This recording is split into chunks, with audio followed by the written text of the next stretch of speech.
تو ڈالر 175 پہ 174 پہ تو تھا رات، اب مجھے اس وقت کا نہیں پتا، تیزی سے ریس کر رہا ہے یہ اور کرے گا. دیکھیں یہ دعا نہیں ہے خدا نہ خواستہ، نہ یہ بد دعا ہے، یہ کیلکولیشن ہے جو اکانومسٹ کہہ رہے ہیں، جو بتا رہے ہیں کہ آنے والے دن کیا ہوں گے، اور خان صاحب کی وہی باتیں ہیں. تو خان صاحب کی ان باتوں پہ ڈالر کے حوالے سے دیکھا تو سب نے ہوگا، مگر میں چاہتا ہوں کہ آپ لوگ بھی دوبارہ دیکھ لیں کہ خان صاحب ڈالر جب اوپر نیچے ہوتا تھا تو کیا کہتے تھے. یہ جو امپیکٹ پڑا ڈی ویلیویشن کا، روپیہ گرا ہے، تو عام آدمی کے اگر اس کا 100 روپیہ تھا بینک میں پڑا ہوا تو وہ اس کی ویلیو کم ہو گئی ہے آپ کی نااہلی کی وجہ سے. جب یہ دونوں آئے تھے زرداری اور نواز شریف، $1 60 روپے کا تھا، آج $1 125 روپے کا ہوا ہے. اس سے کیا ہوتا ہے؟ آپ کے پیسے 10 سال پہلے بینک میں پڑے ہیں 100 روپے، وہ 100 روپے سے رہ گیا 50 روپے. لیکن اگر میرا پیسہ لندن کے محلوں میں انویسٹ ہوا ہے، میرے بینک اکاؤنٹ باہر ہیں، زرداریوں کے، سارے شریف خاندان کے، شہباز شریف کے، تو میرا اگر 100 روپیہ باہر پڑا ہوا تھا تو وہ آج 200 روپیہ ہو گیا ہے. روپیہ گرتا ہے، اب سارے غریب ہو جاتے ہیں. پچھلے 10 سال میں 6,000 سے 27,000 ارب پہ قرضہ چڑھا ہے. روپیہ 10 سال پہلے 60 روپے ڈالر تھا، آج 125 روپے ڈالر ہے. یعنی کہ 10 سال میں جو عوام کی دولت آدھی ہو گئی ہے. سب سے پہلے تو آپ کو ایک بری خبر دیتا ہوں. آج میں ابھی جب ادھر آ رہا تھا تو پتا چلا کہ مارکیٹ میں روپیہ 130 روپے پہ ڈالر پہ پہنچ گیا. 20 روپے گرنے میں آپ سب پہ اس قوم کے اوپر 1,000 ارب روپے کے مزید قرضے چڑھ گئے. روپیہ جون 2013 میں $1 100 روپے کا آتا تھا، آج 2018 میں $1 125 روپے کا پہنچ گیا. یعنی کہ اس کا مطلب کہ اگر آپ کے بینک کے اندر 2013 میں 125 روپیہ پڑا تھا، آج صرف 100 روپیہ رہ گیا ہے. قوم غریب ہو گئی ہے. جب ڈالر پہ پریشر پڑتا ہے، جب ڈالر کم ہوتا ہے تو ڈالر مہنگا ہو جاتا ہے، روپے کی قیمت گرتی ہے. صبح سے مجھے بڑی ٹیلی فون کالز آ رہی ہیں کہ جی روپیہ اتنا کم ہو گیا. سب کو یہ میں بتانا چاہتا ہوں کہ اس میں کوئی گھبرانے کی ضرورت نہیں ہے. یہ دونوں دفعہ میں آپ کو یقین دلا رہا ہوں کہ مجھے نیوز کے اوپر پتا چلا روپیہ گرا. ہم نے میسج بھجوائی ہے کہ آگے سے یہ آپ نے کرنا ہے، تو ایک چھوٹا سا گروپ ہمیں پتا ہونا چاہیے کہ آپ کیا کرنے جا رہے ہیں. دیکھا آپ نے کہ خان صاحب کیسے پے در پہ یو ٹرن لیتے ہیں اور کیسے تبدیل ہوتے ہیں، کہ اور خان صاحب نے ایک ایک بات اپنی نگیٹ کی، ایک ایک مقام پر یو ٹرن لیا. اور اب سچویشن یہ ہے کہ خان صاحب کی حکومت کی کیا پوزیشن ہے. جو خان صاحب کے مدح سرا تھے، جو اسٹیبلشمنٹ سے جڑے ہوئے لوگ ہیں، نامور ترین، جن کے بارے میں آنکھیں بند کر کے یہ کہا جا سکتا ہے کہ یہ کس کے لوگ ہیں، کہ جنرل شہید امجد کو میں نے کل ایک موقع پر سنا، وہ جس انداز میں قرض کر رہے تھے اس حکومت کو کہ اس آدمی نے 90 دن کے کیا کیا وعدے کیے تھے اور کہاں کہاں کیا کیا کہا تھا. اور پھر کامران خان آپ سب جانتے ہیں کہ وہ کس کے ہیں اور وہ کب سے ہیں اور کیا کرتے ہیں اور کب پلٹی کھاتے ہیں، وہ بھی خان صاحب کی طرح.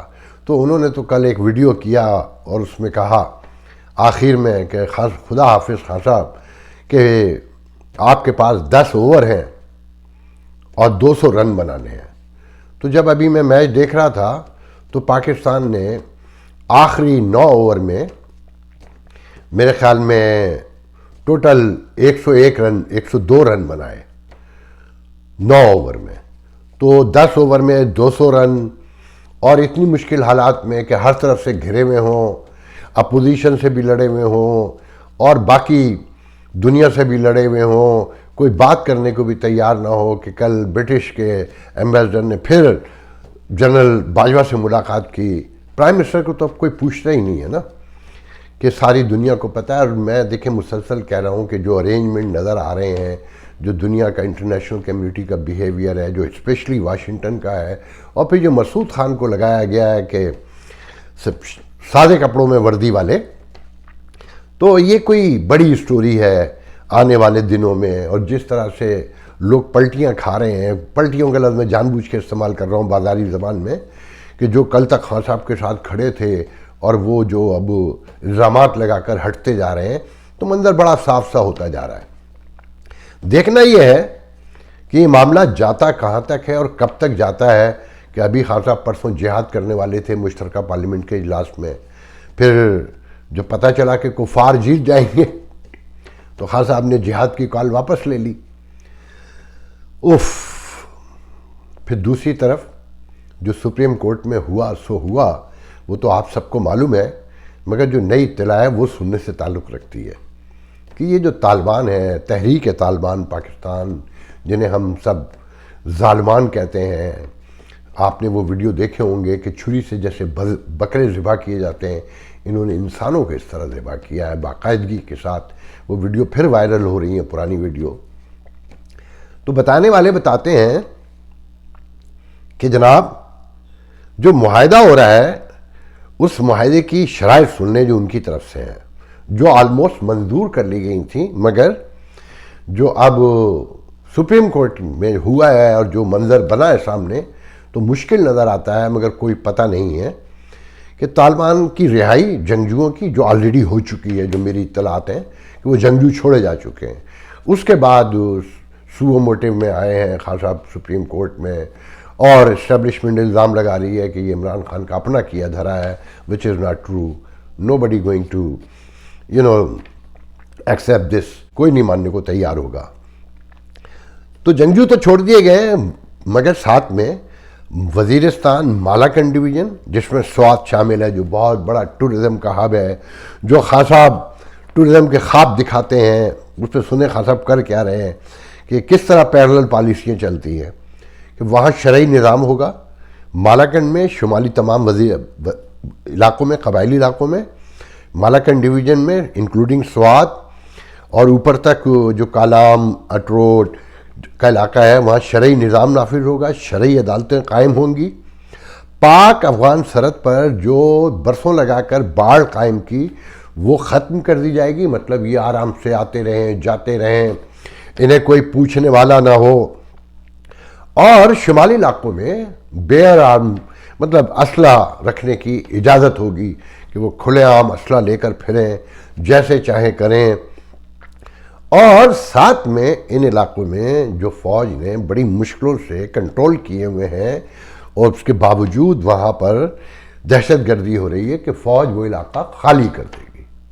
ان شرائط پر مذاکرات ہوئے، تصور کریں یہ جیسے ایک ریاست دوسری ریاست، جیسے افغان طالبان نے مذاکرات کیے نا امریکہ سے، ایک غیر ملکی طاقت سے، کہ جناب آپ نکل جائیں گے ہمارے ایریے سے، تو ریاست پاکستان نے یہ ایگری کیا ان تمام نکات پر کہ ان کو یہ سب دیا جائے گا۔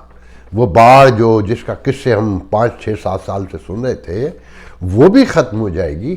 وہ تو افغان طالبان نے بھی انکار کر دیا نا، آپ کے علم میں ہوگا کہ وہ کہتے ہیں کہ یہ باڑ ہٹانی پڑے گی، اور ان کے آگے ہم کہاں تک بیٹھے ہوئے ہیں، لیٹے ہوئے ہیں، اندازہ لگا لیں کہ ایکسیپٹ نہیں کیا ہے بظاہر ہم نے افغانستان کو، مگر ان کا وزیر خارجہ متقی آتا ہے تو ہم اسے پروٹوکول دے رہے ہیں، اس سے تجارت سے لے کر تمام مسائل پر گفتگو ایسے کر رہے ہیں جیسے ایک ریکگنائز ریاست ہوتی ہے، اور وزیر خارجہ اسے کہنا ہی میرے خیال میں تو انلیگل ہے، جو انٹرنیشنل لاء کہتے ہیں، اور جو پورا دنیا ایک طرف ہے، مگر یہ اکلوتا ملک ہے جو اس نے سارے معاملات بالکل ایسے کر دیے ہیں کہ جیسے اسے ایکسیپٹ کر چکے ہیں۔ اور مطلب اس میں میں کیا کہوں کہ انٹرنیشنل نارمز کو مکمل توڑ کے ایک طرف کہتے ہیں کہ ہم نے ایکسیپٹ نہیں کرنا جب تک باقی دنیا نہیں کرے گی، مگر پورا پروٹوکول وہی دے رہے ہیں، ان سے تجارت پر، ان پر امپورٹ پہ، ایکسپورٹ پر، ہر چیز پر گفتگو ہو رہی ہے، ان کو پروٹوکول دیا جا رہا ہے۔ کل شاہ محمود قریشی کو جس طرح دکھا رہے تھے کہ دنیا کو سمجھنا ہوگا، اگر وہ نہیں سمجھے گی تو پھر یورپ بھی نہیں، مطلب تھریٹ کر رہے تھے کہ یورپ بھی نہیں بچے گا، دہشت گردی سے ڈرا رہے تھے مکمل طور پر۔ اس سچویشن میں جو آپ کی $30 ارب کی ایکسپورٹ ہے یورپی یونین سے، جس نے پہلے ہی دھمکی دے دی ہے ہیومن رائٹس، میڈیا اور ڈیموکریسی کے حوالے سے کہ اگر آپ نے درست نہیں کیے تو ہم آپ پر پابندی لگا دیں گے۔ 50% سے زیادہ ابو آپ کی جو ایکسپورٹ ہے وہ یورپ میں ہے، اگر وہ بند ہو گئی تو آپ کہاں کھڑے ہوں گے؟ پھر ریمیٹنس پہ جو سب سے بڑا خطرہ اب لوگ بتا رہے ہیں، جس پر ہم پھولتے ہیں، وہ بھی 30 بلین ڈالر کے پاس ہے کہ وہ جو جاتے ہیں اگر ان پر پابندی لگ گئی تو پھر تو دعاؤں پہ ہی رہ جائے گا نا. اور دعائیں کتنی کام کرتی ہیں وہ آپ کے علم میں ابھی تھوڑی دیر میں پتہ چل جائے گا، جس طرح سے انڈر پریشر آپ نے ٹیم کو رکھا ہے. تو یہ حالات آپ ذرا غور سے دیکھیں کہ کہاں جا کر کھڑے ہوتے نظر آ رہے ہیں. اگر یہ حکومت بھی گرا دی جاتی ہے، ایک نیا کیوس پیدا ہوگا، ایک نیا انتشار پیدا ہوگا، اور جن کے آسرے پہ یہ کیا جا رہا ہے اور جس طرح سے موو کیا جا رہا ہے، اس سے لگتا ہے کہ انٹرنیشنل کمیونٹی ان سے غلطیاں کروانا چاہتی ہے. میں حق میں نہیں ہوں خان صاحب کی اس وقت حکومت گرانے کے، کہ جیسی بھی ہے ٹوٹی لولی لنگڑی بھجی ایک سیٹلمنٹ ہلکا سا کہیں معمولی سا موجود ہے نا. نئے لوگ آئیں گے، نیا کیوس پیدا ہوگا، نئی سیٹلمنٹ کی طرف وہ چیزیں جائیں گی، ہر منسٹری سے لے کر ہر ادارے سے لے کر. اور دیکھیں جب یہ حکومتیں بار بار ان ویڈیو میں بتایا گیا کہ جب حکومتیں کرائسس میں ہوتی ہیں، اپوزیشن یا فوج یا حکومت لڑ رہے ہوتے ہیں، تو یہ جو سول بیوروکریسی ہے یہ امیر سے امیر تر ہوتی جاتی ہے، غریب غریب سے تر ہوتا چلا جاتا ہے، ادارے ٹوٹتے چلے جاتے ہیں، جس کا انجام ہم سب کے سامنے ہے.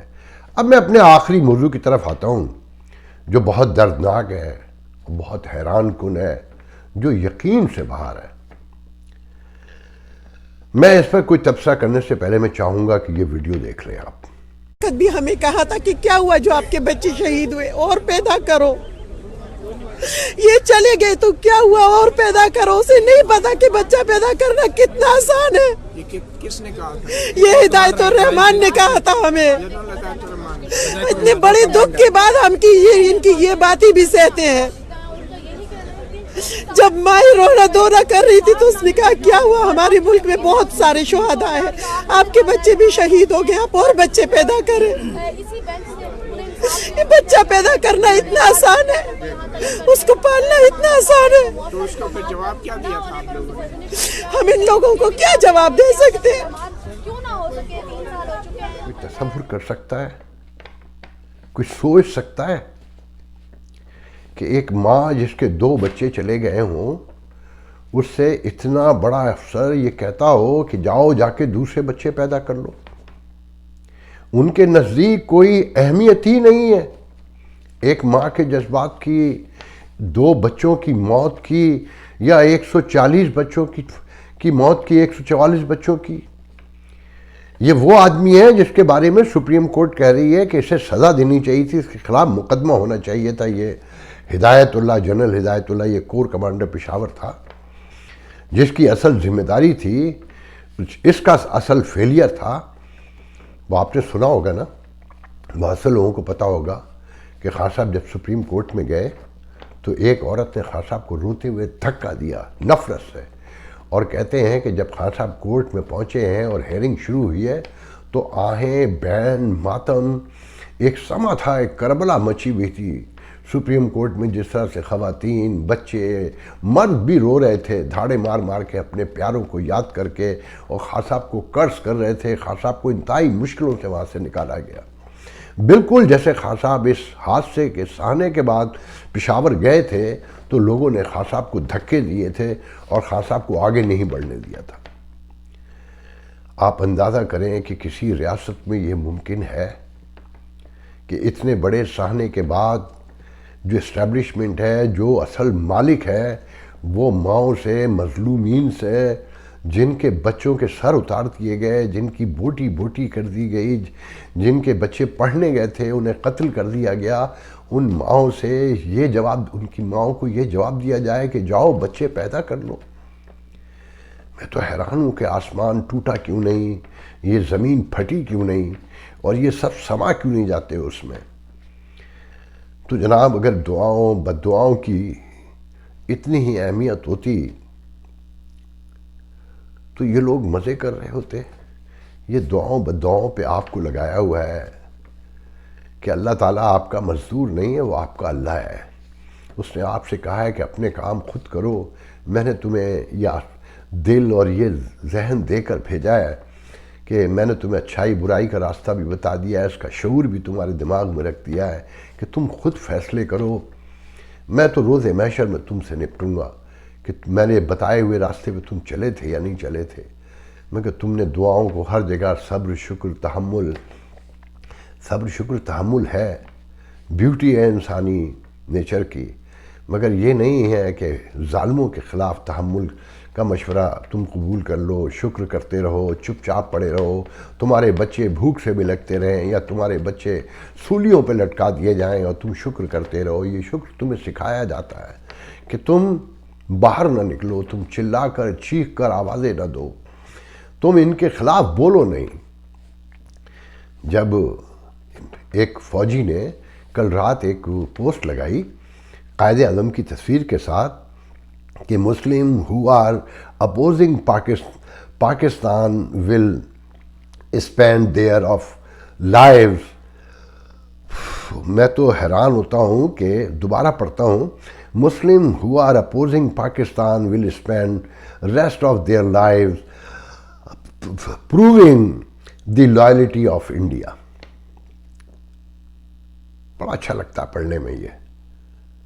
تو میں نے اس پہ لکھا کہ اگر سارے مسلمان آ جاتے تو کہاں رکھتے؟ آدمی پہ آدمی چڑھ جاتا جتنی آپ کے پاس زمین تھی. اگر باقی بھی وہاں سے سارے آ جاتے، اور جو آنا چاہیے تھا، دو قومی نظریہ جو پیش کیے گئے، جو دریا برد ہو گیا 71 میں، سمندر برد بلکہ کہنا چاہیے کہ نیشن تھیوری تو موجود ہی نہیں ہے. پوری دنیا میں کوئی نیشن نہیں ہوتی، کوئی ایک نیشن نہیں ہوتی. مختلف کلچر، مختلف تہذیبیں، مختلف مذاہب کے لوگ جمع ہو کے قومیت بنتے ہیں یا قومیت کہلاتے ہیں. مگر ایک نیشن جو آپ نے مذہب کی بنیاد پہ کی، اس کا کہیں کوئی وجود نہیں ہے. تو میں نے جب کہا کہ کہاں آ کے رکھتے، کہاں رہتے، کہاں چڑھتے، تو انہوں نے جو بدتمیزی کی، پھر میں نے جواب میں کہا کہ یہاں آتے جہاں بچوں کے مارنے والوں کو، بچے جن کے مر جائیں ان سے کہا جائے کہ دوسرے بچے پیدا کر لو. تو کہ نہیں، یہ کسی انڈین نے ویڈیو چینج کیا ہوگا. آپ نوٹ کریں، جہاں آپ پالیسی کے خلاف اور ان کے ظلم کے خلاف آپ ایک لفظ بات کریں تو یہ فوراً آپ پہ انڈین ہونے کا الزام لگا دیتے ہیں. ایک لمحہ نہیں لگاتے. جب میں نے ان کو ویڈیو بھیجا تو کہتے ہیں تو اس میں کیا خاص بات ہے، یہ تو ہوتا رہتا ہے. جب ویڈیو بھیجا جس میں ماں چلا کے بتا رہی ہے کہ کور کمانڈر نے مجھ سے کیا کہا، تو وہ جناب محترم کہتے ہیں کہ اس میں کیا خاص بات ہے. او مائی گاڈ، کہ اس میں کیا خاص بات ہے. ان کے نزدیک کوئی خاص بات ہی نہیں تھی. کہ اس طرح تو کہتے ہیں کہ والدین تو اس طرح کی باتیں کرتے رہتے ہیں، اور کور کمانڈر نے بھی کہہ دیا ہوگا. یہ ہے رویہ، یہ ہے مائنڈ سیٹ. ان کے نزدیک کسی بات کی کوئی اہمیت نہیں ہے. آج کے لیے اتنا بہت ہے. انشاءاللہ کل آپ سے دوسرے ویڈیو میں گفتگو ہوگی. اللہ حافظ.